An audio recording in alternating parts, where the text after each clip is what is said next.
시청자 여러분 안녕하십니까? VOA 모닝뉴스입니다. 미국 정부는 북한의 추가 미사일 발사에 대해 상황을 주시하며 동맹국과 협의하고 있다는 원론적인 입장을 유지하고 있습니다. 한국 정부는 북한의 이런 행동이 한반도 긴장 완화에 도움이 되지 않는다며 강한 유감을 표명했습니다. 첫 소식 박형주 기자가 보도합니다. 미 정부 고위 당국자는 28일 VOA에 미국의 최대 휴일인 추수감사절에 북한이 미사일을 발사한 것에 대해 관련 보도를 인지하고 상황을 계속 주시하고 있다고 밝혔습니다. 또 지역 동맹국과 긴밀히 협의하고 있다면서 단거리 미사일 등 북한의 이전 발사 때와 같은 원론적인 반응을 나타냈습니다. 앞서 한국합동참모본부는 북한이 한반도 시간으로 28일 오후 4시 59분경 함경남도 연포 일대에서 동해상으로 초대형 방사포로 추정되는 미상 발사체 2발을 발사했다고 밝혔습니다. 최대 비행거리는 약 380km, 고도는 약 97km로 탐지됐고 발사체 2발은 각각 약 30초 간격으로 발사된 것으로 전해졌습니다. 이번 발사체 발사는 지난달 31일 이후 28일 만이자 올해 들어 13번째입니다. 특히 초대형 방사포 시험 발사는 이번이 4번째인데 지난 3차 때보다 비행거리와 고도가 늘어났고 발사 간격은 크게 줄어든 것이 특징입니다. 북한 당국은 3차 발사 직후 연속 사격 체계의 완벽성이 검증됐다고 주장했는데 이번 추가 시험으로 연발 사격 역량을 보강한 것으로 풀이됩니다.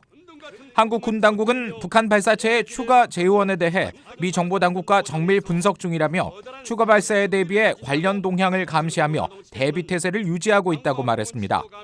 또 북한에는 강한 유감을 표명하고 군사적 긴장을 고조시키는 행위를 즉각 중단할 것을 촉구했습니다. 이러한 북한의 행위는 한반도 긴장 완화 노력에 도움이 되지 않음. 이에 우리 군은 강한 유감을 표명하며 군사적 긴장 고조 행위를 즉각 중단할 것을 거듭 촉구한다. 한편 아베 신조 일본 총리는 북한의 이번 발사를 탄도미사일로 규정하며 국제사회의 심각한 도전이라고 비난했습니다. VOA 뉴스 박형주입니다. 미군의 고성능 감시 정찰 자산들이 이틀 연속 한반도에 전개된 것으로 알려졌습니다. 미국의 민간 항공 추적 사이트 에어크래프트 스팟에 따르면 미군의 첨단 지상 잠시 정찰기인 EAC 한 대가 28일 한반도 상공을 비행했습니다. 이 정찰기는 통합 감시 목표 공격 레이더 시스템을 탑재하고 있으며 고도 9에서 12km 상공에서 북한군의 지대지 미사일과 이동식 발사 차량, 해안포 기지 등을 정밀 감시할 수 있는 것으로 알려졌습니다. 전날인 27일에도 미군의 통신감청 정찰기 리벳 조인트가 서울과 경기도 상공을 비행했는데 북한의 동향 감시와 함께 최근 중국과 러시아의 훈련에 대한 대응으로 풀이되고 있습니다. 미국 국무부가 한국과 민주주의의 핵심 가치를 공유하고 있다면서 미한 동맹 관계가 굳건하게 유지되고 있다고 강조했습니다.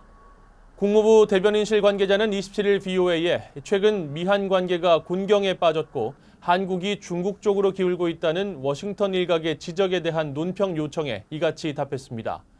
국무부 관계자는 그러면서 한국과 미국은 법치, 자주권 존중, 인권, 정보의 자유로운 이동에 기반을 둔 인도태평양 지역의 평화와 번영에 대해 비슷한 비전을 공유하고 있다고 덧붙였습니다. 이어 한국과 중국이 지난주 국방장관 회담을 갖고 국방 교류 협력을 약속한 것과 관련해 미한 안보동맹에 영향을 주지 않는다며 개의치 않는다는 반응을 보였습니다. 미국 의회에 계류 중인 한반도 관련 안건들이 대부분 연말을 앞두고 별다른 진전을 보이지 못하고 있습니다. 공화당과 민주당이 이견을 보이고 있는 다른 법안들 때문에 한반도 외교안보 정책에 영향력이 큰 새 국방 수권 법안의 연내 처리도 불투명한 것으로 보입니다. 이조은 기자가 전해드립니다. 현재 미국 의회 상하원에 계류 중인 한반도 관련 안건은 법안 9건, 결의안 7건 등 모두 16건입니다.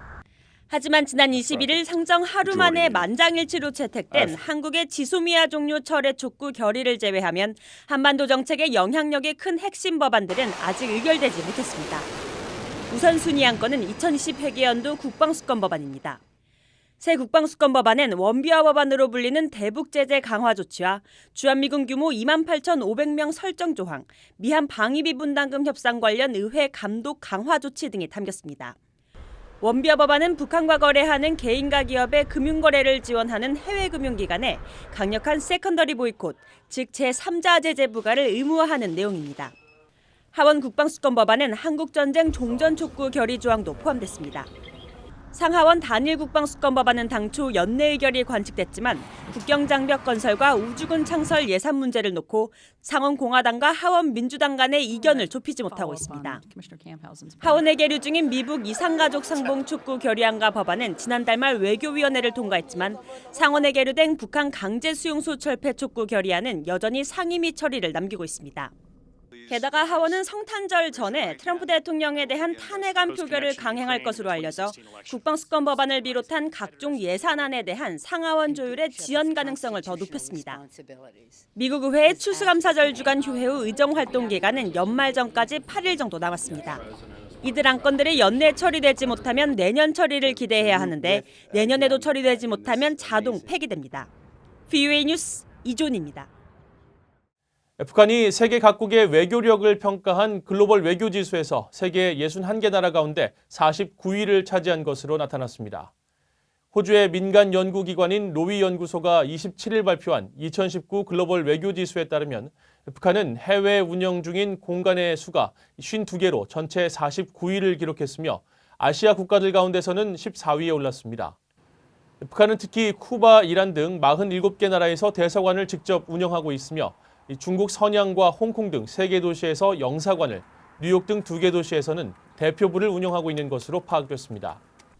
이번 발표에서 중국은 1대1로 사업 확장 등의 결과로 총 276개의 해외 공간을 운영하면서 미국을 제치고 1위에 올랐고, 미국은 트럼프 행정부 출범 이후 외교 업무를 담당하는 국무부 예산이 줄어드는 등 총 273개의 해외 공간을 운영해 2위에 머물렀습니다.